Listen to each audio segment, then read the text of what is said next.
ξεκινήσουμε την επόμενη συνεδρία με θεματική ενότητα μεταρρύθμιση και ανθρώπινα δικαιώματα.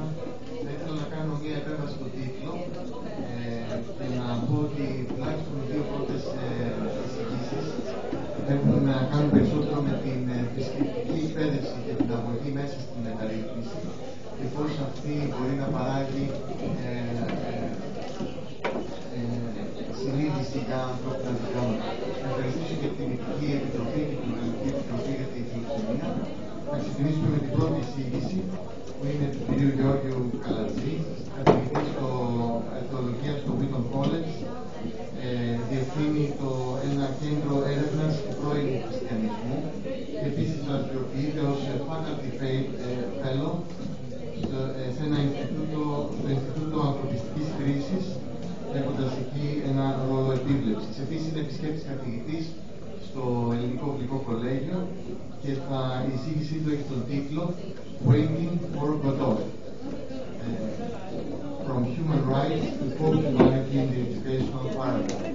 Η εισήγηση θα την κάνει στα αγγλικά.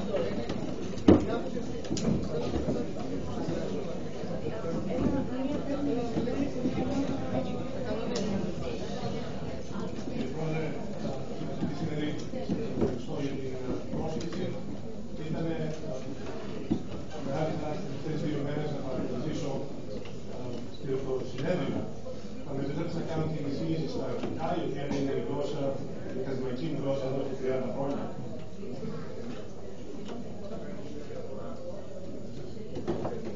I'm a theologian. I'm a Christian. I teach ethics. So the basic question I have for us is, how does one kill a human being? We talk about human rights. We talk about refugee rights. I've had the opportunity to work, and I just came from Sarajevo, in Bosnia and Herzegovina, a war-torn city, where civil war has taken more than a generation. This was a conference on United Nations sponsored conference on refugees, where we talked about the 68.5 million refugees currently on the move. For the last 10 years, I've had more than 10 years. I had the opportunity to work in post-war and post-genocide Africa, in Rwanda, in Burundi, the Republic of Congo, and more recently in Kenya, in the largest refugee camp in the world. The Kuma refugee camp in the northwest Kenya has a population of about 186,000 people. The camp that was established in 1992 to be a temporary camp. It is out of that experience and out of that concept that I'm going to ask the question, how does one kill a human being? It is one thing to talk about meta-modernity, post-modernity, human rights, charters and articles, paragraphs. But how does one kill a human being? Human rights mean nothing if we don't talk about the humans of which the rights pertain. In the famous discussion in the post-Second World War academic and artistic environment, Samuel Beckett, in Waiting for Godot, asked a very simple question, or tried to give a play that responds to a simple question. How should we confront the absurd? Quite often in the post-world discussions we forget that the discussion itself is based on the absurd. The first time I visited Rwanda, it was on the 15th year of the commemoration of the genocide. Close to 1 million people massacred in fewer than 100 days. How do you kill a human being? Beckett is going to answer this, or attempt to answer this, in the play Waiting for Godot. It's about people who, when confronted with the absurd, find a compulsion. We are aiming to find meaning where none exists. The discussion very quickly devolved from what about the rights of the Tutsis? What about the rights of the Hutus, the majority? To my neighbor killed me. My neighbor killed my son and my husband on the first night. He took my daughters, raped them, slit their throats, and tossed them in the garbage heap 3 days later. I used to have 7 children. I escaped with a baby in my bag. How do we deal with the absurd? Before we talk about rights, can we talk about humans? We try to deal with the absurd through movies, literature, arts, painting, novels. We try to deal with the absurd because it makes us less uncentered. But absurdity is what mass killings are. The 20th century, the 19th century, colonialism, imperialism is absurdity. Parallel to Beckett, Albert Camus, in his famous The Beast of Sisyphus, goes through 7 steps, 7 attempts to find an answer, and every one is worse than the rest, until he comes to the 7th one, the final one. Accept that life is absurd, that it has no meaning, but that you are compelled to search for meaning anyway. Acceptance is an act of resistance for the universe itself. So, how does one kill a human being? David Livingstone Smith, in a famous book, he talked about the psychology of cruelty. The book, Less Than Human, Why We Demean, Enslave, and Exterminate Others, brings a sociological, a philosophical study of genocide in the 20th century, of course concentrating on the Nazi experience, an experience that this continent has very active. He talks about Telford Taylor. Telford Taylor was the principal prosecutor in the Nuremberg trials. He says, these wretched people were treated worse than animals when he was describing the medical experiments done on human beings by Nazi doctors. And not just Nazi doctors, others who worked with them. Again and again, the question came, how could you do this? Not what did you do, but how could you do this?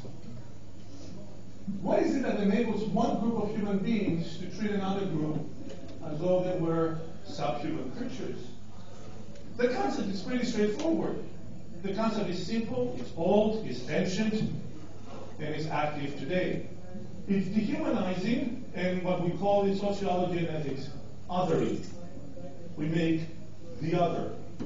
We and the other.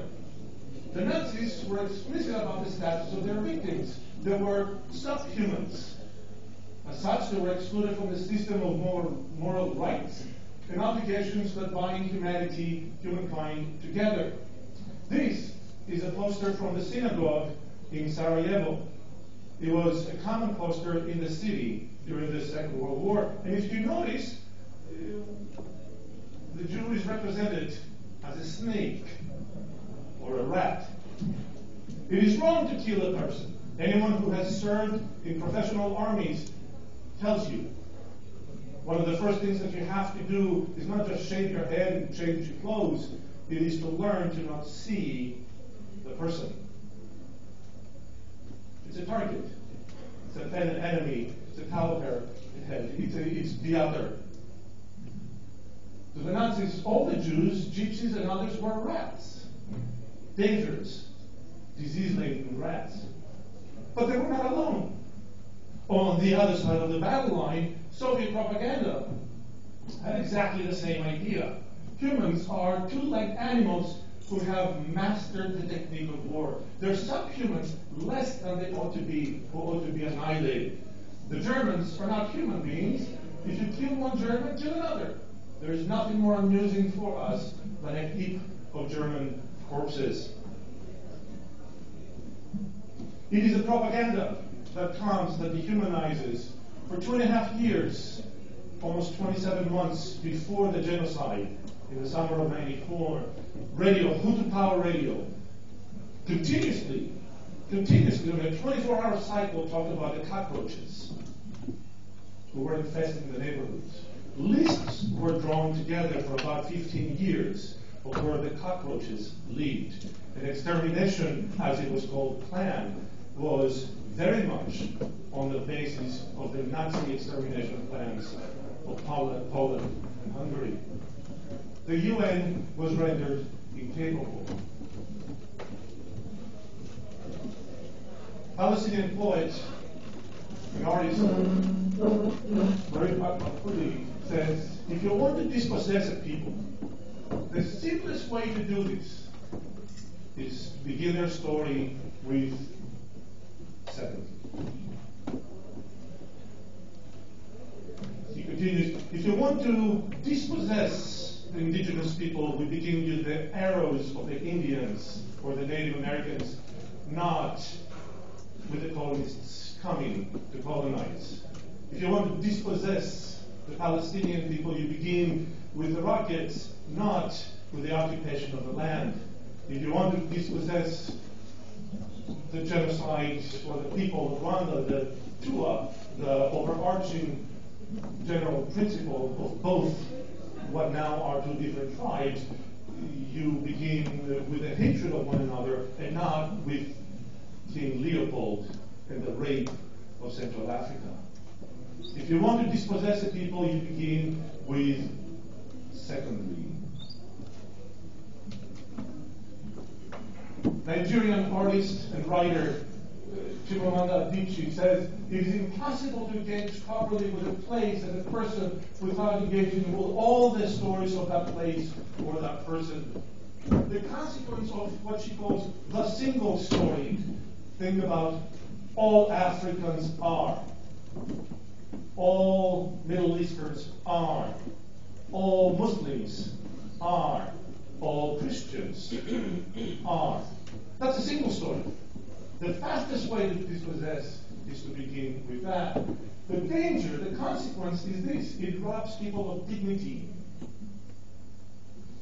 It takes our recognition of equal humanity difficult. It emphasizes how we're different rather than how we're similar. Famously,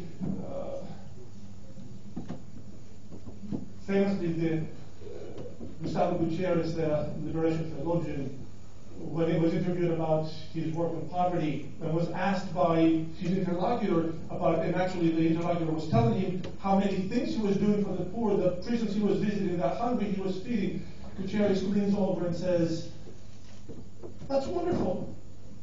You tell me that you love the poor. That's great. What is their name?" In the Christian tradition, especially in the Protestant tradition, Karl Barth reminds the great Reformed theologian that humanity is, in its basic form, is co-humanity. It sounds axiomatic, it is axiomatic, it sounds simple, but yet we forget. If the other is a rat, a towelhead, turban-wearing person, it is another. Where is the co-humanity? In Barth continues, when we think of the humanity of Jesus, humanity is to be described unequivocally as co-humanity. For the Protestant tradition, for the Christian tradition, for 2,000 years, our co-humanity is not based on rights. And I know I'm going against even the theme of the Lord, raising questions about even the theme. It's not about rights. It's not even about humanity. 2 days ago, one of the speakers very eloquently talked about humanity, the human being being the source of human rights. Eloquent as that is, I want to disagree, and I want to say that for the Christian, Jesus is the source of human rights. Why? Jesus not as an idea for the Christians. I'm only talking about Christians. You will never persuade the UA of that. Though the current General Secretary of the UN is a very pious Christian. Jesus is the paradigmatic humanity. For that for Barth means three things. It means that humans must be, humanity, a human being must be considered in light of Jesus' humanity, not our own distinct humanity. Jesus is the one, Christ incarnate is one who gave us the dignity of the image of God. Secondly, to be human is to be befriended by God in the person of Jesus Christ. Not as an idea, not as a construct, not as a sociological or even legal proposition, but actually lived. And that is what the Eucharist is. The Eucharist is God's befriending of us as Jesus. Thirdly, Barth locates this fitness in our human sociality in what he calls the basic form of humanity. That basic form of humanity is the ontological determination of humanity grounded in the fact that one man among all others is the man Jesus. Do you see Jesus in the face of the refugee? Do you see Jesus in the face of the prisoner, the condemned, the woman at the well? Do you see Jesus? Do I, as a Christian, see Jesus, or do I see just simply somebody in need of my protection? We are most fully ourselves, Barth continues, when we live with and for our neighbors. And here's the distinction that in the post-war Germany, Barth's theology made very succinctly for Christian theology in general in the 20th century. And it's not these with. A lot has been said in the last few days about the with. For the Christian, the with ends with a for. To be not just simply an advocate for the other, but to be in the place of the other. That's what co-humanity is. Together, I cannot be a fully human being without you. We are created together, Scripture tells us, in the image of God. Not separately, but together. That conjunction, man, male, and female, God created them, has a place there. It's not just an appositional conjunction, men in the image of God, women in the image of God, white, black, yellow, tall, less tall, but they're together. Co-humanity is what mandates us to be for the other. Lastly, what about education? Because this is a section on education. Stanley Hauerwas, the great ethicist of the 20th century, says this: the primary task of the church is to be itself. That is, the people who have been formed by the story that provides them with the skills for negotiating the danger of this existence, trusting in God's promises of redemption. As churches, as Christians, I leave out schools, that's another purview. As Christians, how do we train ourselves? The church does not exist, Hauerwas proclaims, and I would agree with him, to provide an ethos for democracy or any other form of social organization. Rather, the church stands as a political alternative to every nation witnessing to the kind of social life possible for those that have been formed by the story of Christ. The church is a story-formed community. My challenge as a theologian and as a teacher for over 25 years is, what stories do we tell? How do we tell the story of God? Whom do we exclude? Whom do we include? Thank you.